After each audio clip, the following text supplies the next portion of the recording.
Yo, what's going on, Giants fans? Your boy Levi Nelson here. I'm back with another video. Um, Today, I wish I was coming at y'all with better news, but as you guys already know, the Giants lost 23-16 to the Dallas Cowboys. Rough game on so many levels. Before we really even break that game down, or I kind of give my little analysis on it, I just want to say prayers to Sterling Shepard and his family. Get well soon. It sucks, man. I truly, from the bottom of my heart, feel terrible for Shep. Just knowing what he's been through in the last few years. Not even just last year with the Achilles, but the concussions history that he had, all the other minor nicks and bangs that he's been going through throughout his career.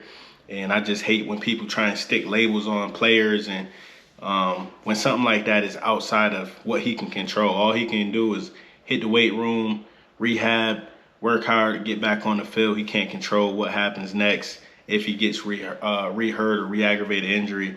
So, again, I just want to send my condolences to Sterling Shepard and his family. Get well soon, brother. Hopefully you're back with us next year.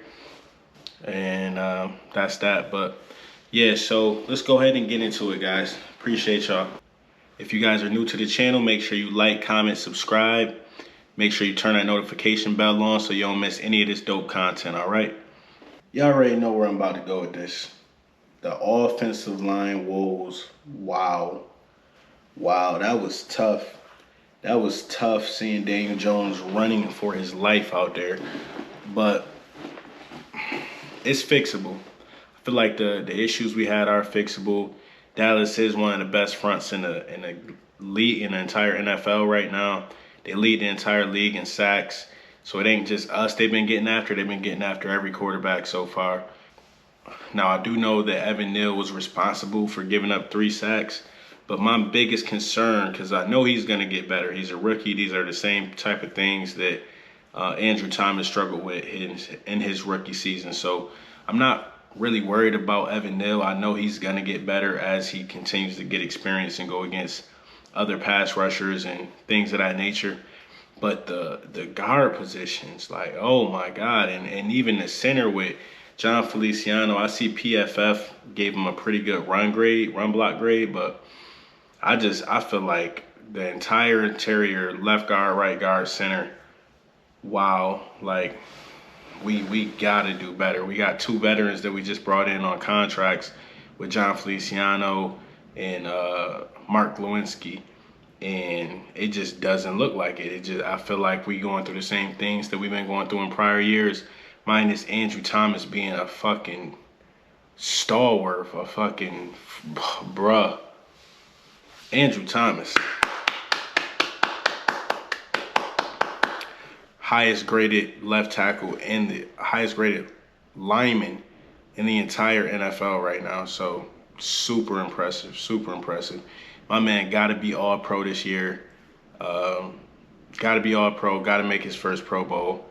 Just had to throw that out there. But yeah, overall, just the offensive line woes. I don't know what we got to do. I know we tried chipping. I know we tried leaving tight ends and we tried leaving running backs in.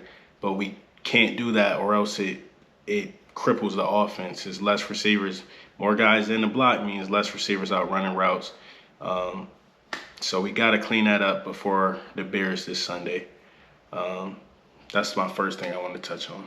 All right, guys. Second thing we're going to touch base on that stuck out to me more than anything else in the game outside of the offensive line was the Giants' pass rush, or the lack thereof, I should say. We literally had no pressure on the quarterback. Rather, we were blitzed. If we blitzed, they picked it up. If we pressured 4, they picked it up.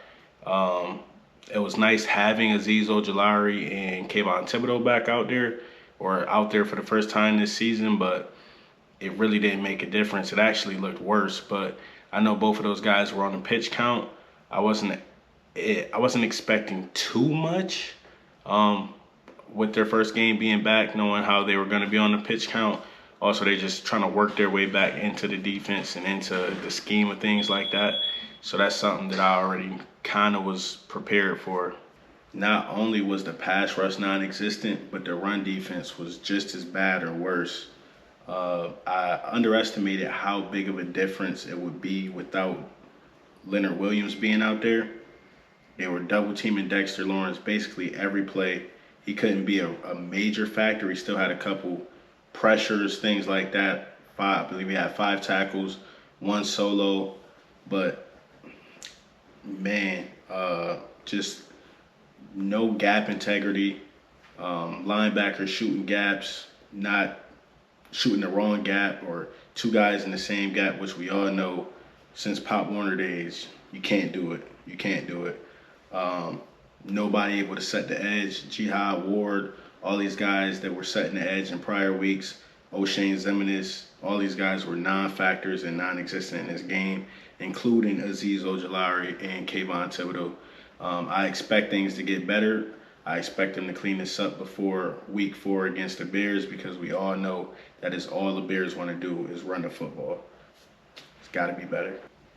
But I do want to point out 2 positives from Monday night's game. Daniel Jones, Daniel Jones, he earned a lot of kudos from not just me, but the Giants coaching staff, a lot of Giants fans, just the performance that he put together. Not the statistical numbers, but the guy was literally running for his life, pressured on more than 50% of his snaps, still completed more than 50% of his throws. 1 interception on the ball that David Sills fell down on that route. That's a timing route, as Coach Dable let us know in his presser. No fumbles, threw the ball away when he needed to, made throws when he needed to. A lot of his receivers didn't help him out.